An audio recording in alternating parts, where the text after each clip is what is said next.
Episode kali ini, Mimin akan membahas lanjutan film Men in Black yang keempat. Film ini berjudul Men in Black International yang rilis pada tahun 2019 lalu. Masih menceritakan tentang agen rahasia penyelamat bumi dari serangan alien-alien jahat. Film ini disutradarai oleh F. Gary Gray. Para pemainnya diperankan oleh Chris Hemsworth, Tessa Thompson, Rebecca Ferguson, dan beberapa nama besar lainnya. Tak usah berlama-lama lagi, langsung saja kita masuk ke dalam alur cerita film Men in Black International.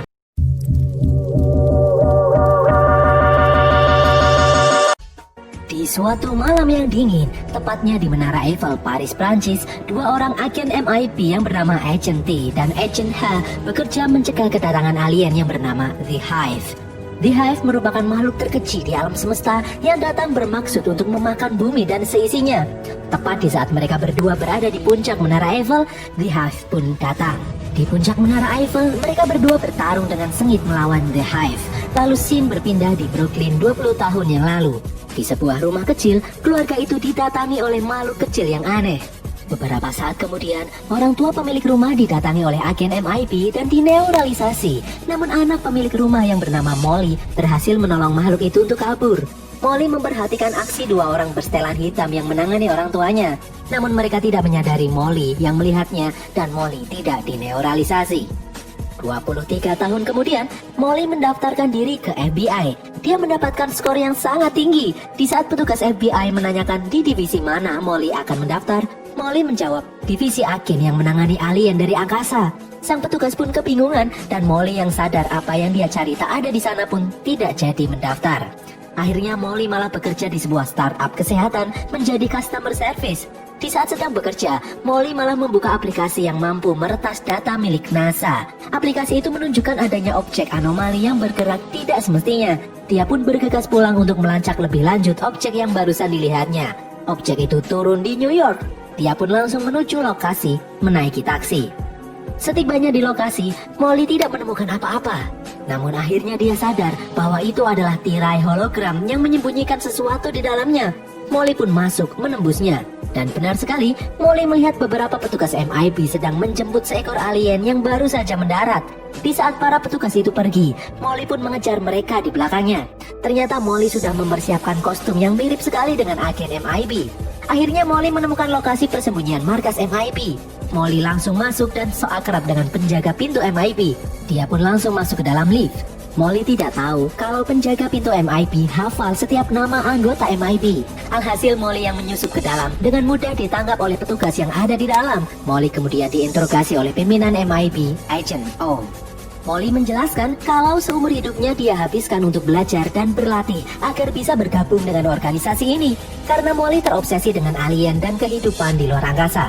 Agent O menjelaskan kalau MI5 tidak membuka pendaftaran, mereka hanya merekrut seseorang yang dikehendaki.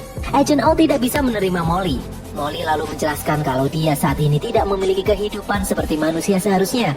Saat ini dia sebatang kara, tanpa hewan peliharaan, tanpa teman, tanpa keluarga, tanpa kekasih. Dia tidak memilikinya.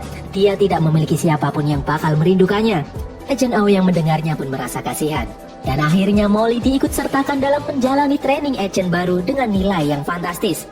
Agent O kemudian menerima Molly dan sekarang dia telah resmi menjadi Agent M.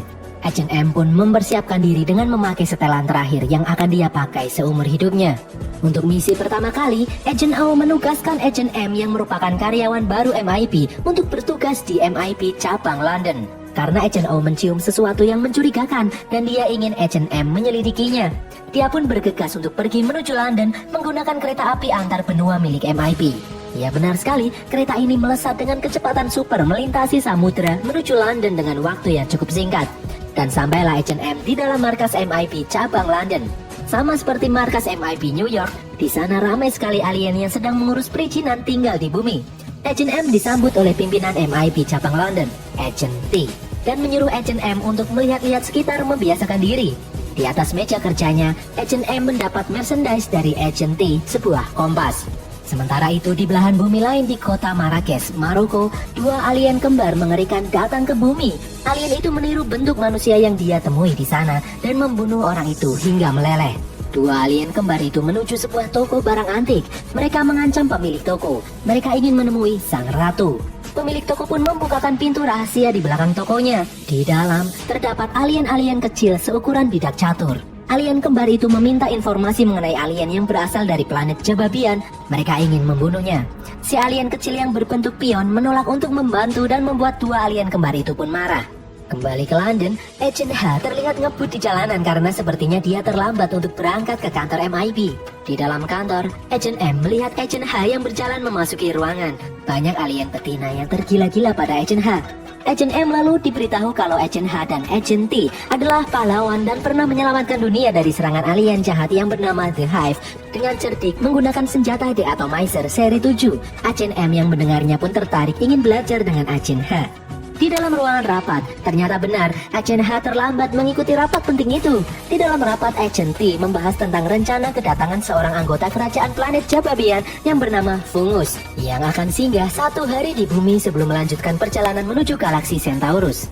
MIB ingin menolak kedatangan Fungus, tetapi kaum Jababian yang kejam. Di saat mereka marah, mereka bisa menggilas bumi dengan kapal perang mereka dengan mudah. Beruntung Agent H merupakan teman lama Fungus. Agent T memerintahkan Agent H untuk menemani dan mengawasi Fungus di saat dia ada di bumi. Beberapa saat kemudian, Agent M menemui Agent H yang tertidur di mejanya. Agent M memuji prestasi Agent H yang pernah menyelamatkan bumi dari ancaman The Hive. Agent M ingin menjadi partner Agent H karena dia tahu saat ini Agent H bekerja sendirian. Kebetulan malam ini Agent H memiliki misi menemani Fungus. Dia pun bersedia ditemani oleh Agent M. Malam harinya, Agent H dan Agent M menuju klub malam alien tempat Fungus singgah di bumi. Mereka berdua memasuki sebuah taksi. Bukannya berjalan, kursi di dalam taksi itu malah meluncur ke bawah tanah menuju sebuah ruangan rahasia. Di dalamnya terdapat banyak sekali alien-alien yang sedang berpesta. Agent H kemudian menemui kawan lamanya, Fungus. Fungus mencoba menggoda Agent M yang datang bersama dengan Agent H. Di dalam klub, Agent M melihat gerak-gerik dua orang yang mencurigakan. Mereka adalah dua alien kembar yang sebelumnya datang di Maroko. Di sisi lain, Agent H malah bersenang-senang dan tak peduli dengan sekitar. Fungus yang datang ke bumi memiliki maksud lain. Dia mencoba memberitahu Agent H, namun Agent H terlihat tak peduli, malah terus mencoba bersenang-senang. Fungus memegang tangan erat Agent H dan membaca pikirannya. Fungus terlihat kaget dengan keadaan Agent H saat ini yang sudah berubah. Dua alien kembar yang ternyata mengincar Fungus itu menembakkan sesuatu ke arah Fungus, menancap tepat di leher Fungus dan membuatnya pingsan. Agent H membawa Fungus menuju mobilnya. Beberapa saat berjalan, mobil itu meledak dan terlempar. Agent H dan Agent M pun bergegas mendekatinya. Ternyata itu adalah ulah dua alien kembar. Alien itu mampu membuat aspal bergelombang dan melemparkan Agent H dan Agent M. Beberapa senjata dicoba untuk mengalahkan dua alien kembar itu, namun sia-sia. Alien kembar itu memiliki kemampuan merubah molekul benda padat menjadi benda cair. Agent M mencoba memeriksa keadaan Fungus. Saat didekati, Fungus memberitahu kalau Agent H telah berubah. Fungus tidak bisa mempercayainya lagi. Fungus kemudian memegang tangan Agent M dan merasakan kejujuran di dalam hatinya. Fungus pun dapat mempercayai Agent M. Fungus kemudian memberikan sebuah kristal kepada Agent M dan berkata, ada yang tak beres di dalam Man in Black. Fungus menjelaskan kalau hanya kristal inilah yang bisa menyelamatkan umat manusia. Fungus pun tewas sesaat setelah mengatakan hal itu. Di sisi lain, Agent H masih berusaha mengatasi alien kembar hingga beberapa saat kemudian datang pasukan MIB di lokasi. Dua alien kembar itu pun kabur. Agent C datang dengan terlihat marah karena Agent H gagal menjalani tugas melindungi Fungus selama di bumi. Agent C bertanya kepada Agent M apakah Fungus meninggalkan sesuatu sebelum meninggal. Agent M berbohong dengan mengatakan kalau Fungus tidak meninggalkan apa-apa dan tidak mengatakan apa-apa sebelum meninggal. Agent C yang tak mendapat petunjuk apapun terlihat marah dan mengancam akan melapor kelakuan Agent H dan Agent M kepada pimpinan MIB. Di dalam markas MIB, Agent M melihat lukisan Agent H dan Agent T yang mengalahkan The Hive, lalu melirik ke arah Agent H yang sangat tidak profesional di sampingnya. Agent M agak bingung bagaimana orang semacam ini bisa menyelamatkan dunia. Di kantornya, Agent T menjelaskan kalau kaum Jababian yang marah ingin MIB menyerahkan kepala Agent H dan Agent M yang mereka anggap sebagai penyebab kematian Fungus. Agent M yang mendengarnya pun ketakutan. Lalu datang Agent C yang berhasil mengidentifikasi si alien kembar yang membunuh Fungus. Dua alien itu merupakan alien yang berasal dari planet Draco. Agent H menyadari kalau planet Draco sudah hancur diserang oleh The Hive. Agent T lalu menjelaskan kalau The Hive tidak membunuh para korbannya, melainkan menginjeksi korbannya dengan DNA The Hive dan membuat korbannya tunduk menjadi budak The Hive, sehingga membuat alien kembar ini seolah-olah menjadi bagian tubuh luar The Hive. Agent C menganggap Agent H dan Agent M telah gagal melindungi Fungus. Dia ingin MIP memecat mereka berdua dan meneuralisasi mereka. Agent H dan Agent M berusaha menjelaskan sesuatu. Agent M kemudian bertanya, memangnya siapa saja yang mengetahui Fungus semalam berada di bumi? Agent T menjawab kalau hanya segelintir pejabat MIP saja, tak ada orang lain yang tahu. Agent M kemudian menjelaskan, pasti ada orang dalam MIP yang membocorkan lokasi Fungus kepada si kembar yang telah dirasuki oleh The Hive itu. Agent T kemudian memerintahkan Agent C untuk melacak pembunuh Fungus dan menyuruh Agent M membantu pengembangan senjata yang bisa mengalahkan alien kembar itu. Untuk Agent H sendiri, Agent T merasa kecewa dengan kinerja Agent H yang sudah berubah. Bukan Agent H yang dulu dia kenal saat beraksi mengalahkan The Hive 3 tahun lalu. Agent H kemudian meminta satu kesempatan lagi untuk memperbaiki semua yang terjadi dan kemudian keluar dari ruangan itu.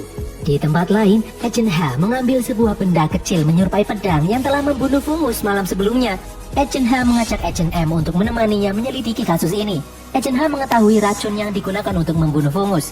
Agent H mengajak Agent M menuju suatu tempat menggunakan kereta berkecepatan tinggi. Mereka berdua menuju Marrakesh, Maroko. Di sana Agent H menemui teman lamanya yang bernama Nasir dan Basam, yaitu seekor alien yang menyamar menjadi jenggot. Nasir sedang memperbaiki motor alien milik mereka. Basam menyinggung tentang mantan pacar Agent H yang seorang alien wanita kejam penjual senjata antar galaksi. Agent M yang mendengarnya pun penasaran. Agent H lalu bergegas meninggalkan tempat itu dan pergi melanjutkan misinya.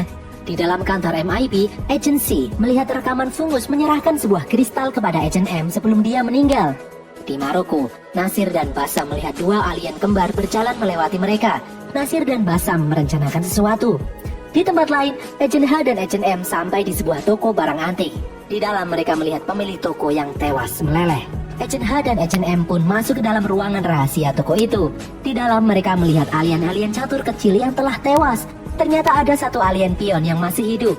Agent M bertanya tentang apa yang terjadi. Pion itu menjelaskan kalau mereka dibantai, ratunya dibunuh, pedang beracun buatan mereka telah dicuri. Mengetahui ratunya telah tiada, Pion menjelaskan kalau dia ingin bunuh diri saja. Agent M pun mencegahnya. Agent M menjelaskan kalau sang ratu pasti tidak ingin melihat pionnya bunuh diri. Sadar dengan hal itu, si Pion kemudian meminta Agent M menjadi ratunya, menggantikan ratu yang sudah tiada. Agent M menolak namun terlambat. Si Pion sudah mengucapkan sumpah setia kepada Agent M dan akan mengikutinya kemanapun dia berada. Mereka pun kemudian keluar dari tempat itu. Di luar, Agent H ternyata mengambil kristal yang diberikan oleh Fungus dari kantong Agent M. Agent H sudah menyadari Agent M menyimpan kristal itu selama ini, dan Agent H menganggap kristal itu adalah sebuah petunjuk. Beberapa saat kemudian, muncul banyak sekali mobil Agent MIP mengepung mereka berdua. Di dalam markas, Agent T mencoba menghentikan aksi Agent C yang main hakim sendiri terhadap Agent H dan Agent M. Agent C melihat sesuatu yang mencurigakan karena Agent H dan Agent M menyembunyikan sesuatu darinya. Agent C menunjukkan rekaman Agent M menerima kristal dari tangan Fungus. Agent C menyelidiki kalau Fungus telah mencuri kristal itu dari divisi persenjataan Departemen Perang Bangsa Jababian dan membawanya ke bumi, lalu kemudian menyerahkannya ke Agent M sebelum dia meninggal. Agent T yang melihatnya pun marah karena dari kemarin dia baru diberitahu soal ini. Agent C kemudian menjelaskan kalau apa yang diutarakan Agent M sebelumnya ada benarnya juga, dan saat ini dia tidak bisa mempercayai siapapun di dalam kepemimpinan MIP, termasuk Agent T. Jika Agent T menghalangi jalannya, maka Agent C akan mencurigai Agent T juga terlibat konspirasi ini. Agent T yang tidak bisa apa-apa mempersilahkan Agent C melanjutkan misinya. Di Maroko, Agent T memberitahu Agent H lewat komunikasi jarak jauh, menyuruh Agent H untuk kabur menjauh mencari lokasi yang aman karena mereka berdua sedang diincar oleh Agent C. Agent H kemudian memiliki ide lalu menyerahkan kristal kembali kepada Agent M dan mereka berdua pun berpencar. Agent H mengalihkan perhatian Agent MIP yang mengincarnya, sedangkan Agent M berjalan menuju tempat yang aman. Agent H meminjam motor milik Nasir lalu kemudian melesat. Di tempat lain ternyata Agent M diikuti oleh dua alien kembar. Hampir saja Agent M diserang oleh alien kembar itu. Agent H datang menolongnya dan membawa mereka kabur menggunakan motor Nasir yang ternyata memiliki kemampuan melesat dengan sangat cepat. Mereka berdua mendarat di tengah-tengah gurun pasir dan jatuh. Di saat sedang kebingungan, Agent M melihat kristal Jababian yang bergerak-gerak. Dia kemudian mengambilnya dan tiba-tiba kristal itu berubah menjadi sebuah senjata yang besar dan aneh. Di tengah-tengah senjata itu terdapat sebuah bola bercahaya. Setelah diteliti, itu merupakan sebuah bintang yang dikompresi menjadi kecil dan dimasukkan ke dalam sebuah senjata yang ditenagai oleh bintang. Agent M kemudian mencoba senjata itu dengan level yang paling rendah. Setelah ditembakkan, senjata itu membuat kerusakan yang sangat besar, membuat lubang raksasa di tengah-tengah gurun pasir.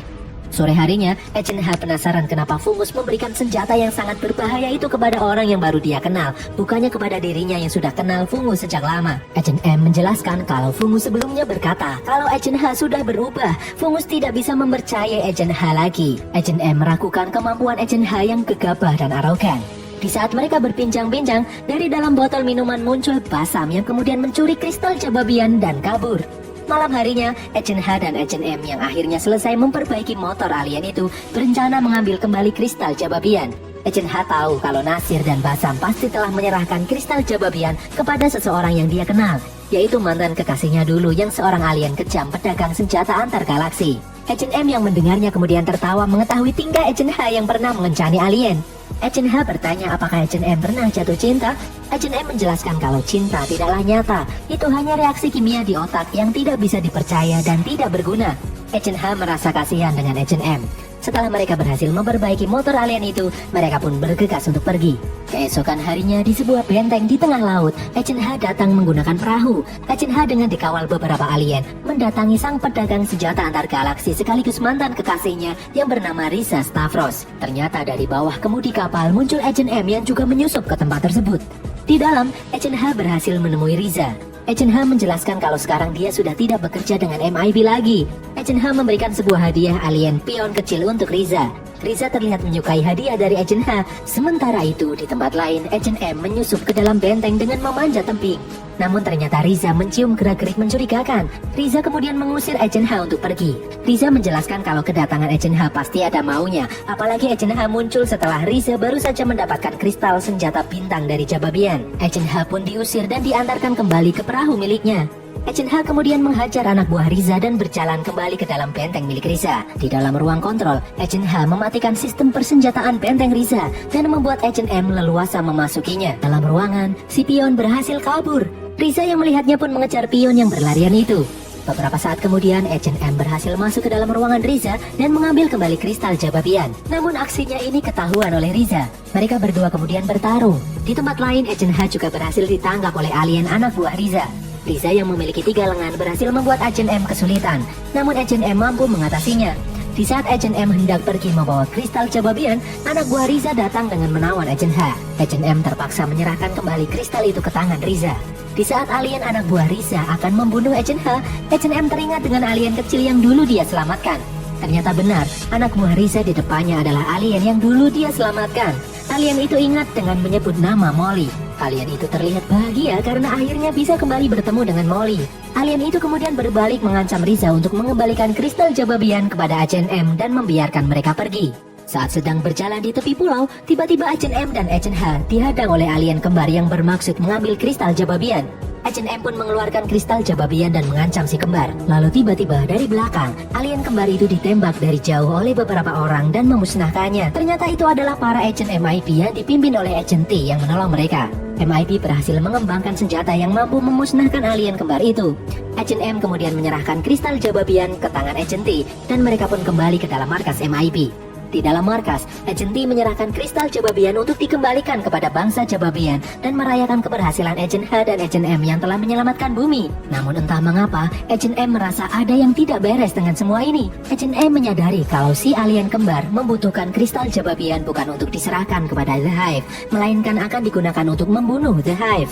Agent M juga curiga kalau si alien kembar juga korban The Hive dan tubuh mereka tidak disusupi oleh The Hive.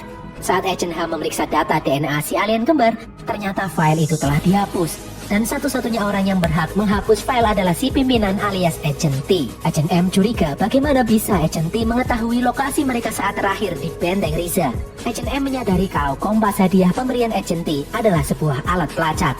Di saat mereka berdua memeriksa kotak penyimpanan kristal Jababian, benar sekali, kristal itu telah lenyap. Agent M dan Agent H yakin Agent T adalah pengkhianat selama ini. Lalu datang Agent C yang menyadari kalau Agent T saat ini pasti menuju Paris menyambut kedatangan The Hive. Agent H dan Agent M pun bergegas pergi menuju Paris mengendarai mobil super milik MIP. Dengan memencet tombol merah, mobil itu pun berubah bentuk menjadi pesawat berkecepatan tinggi dan melesat menuju Paris. Di perjalanan, Agent C memberitahu bahwa sebuah portal antar galaksi telah diaktifkan di Paris. Di dalam mobil, Agent H masih tidak percaya kalau Agent T mengkhianatinya. Padahal 3 tahun lalu dia dan Agent T pernah mengalahkan The Hive dengan cerdik menggunakan senjata De-Atomizer seri 7. Di saat Agent M penasaran detail kejadian masa lalu itu, Agent H malah mengulangi kalimat yang sama, yaitu dengan cerdik menggunakan senjata De-Atomizer seri 7. Dan sampailah mereka di Menara Eiffel, Paris. Di dalam lift, Agent M kembali bertanya cara mengalahkan The Hive. Agent H lalu menjawab hal yang sama lagi, yaitu dengan cerdik menggunakan senjata De-Atomizer seri 7. Hal ini membuat Agent M sadar kalau 3 tahun lalu mereka tidak mengalahkan The Hive.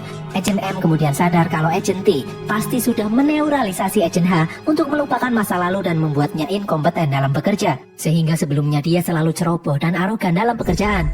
Sesampainya di puncak Menara Eiffel, ternyata benar, di sana sudah ada Agent T yang menanti mereka. Agent T membuka portal memanggil The Hive untuk datang ke bumi. Saat didekati, Agent T berubah bentuk menjadi wujud yang mengerikan. DNA-nya telah dirasuki oleh The Hive. Monster T menyerang Agent H dan lalu berjalan menuju portal untuk menyerahkan kristal Jababian kepada The Hive. Agent M yang berusaha menyerang Monster T malah terlempar memasuki portal menuju The Hive. Beruntung si pion berhasil menyelamatkan Agent M, menariknya kembali memasuki bumi.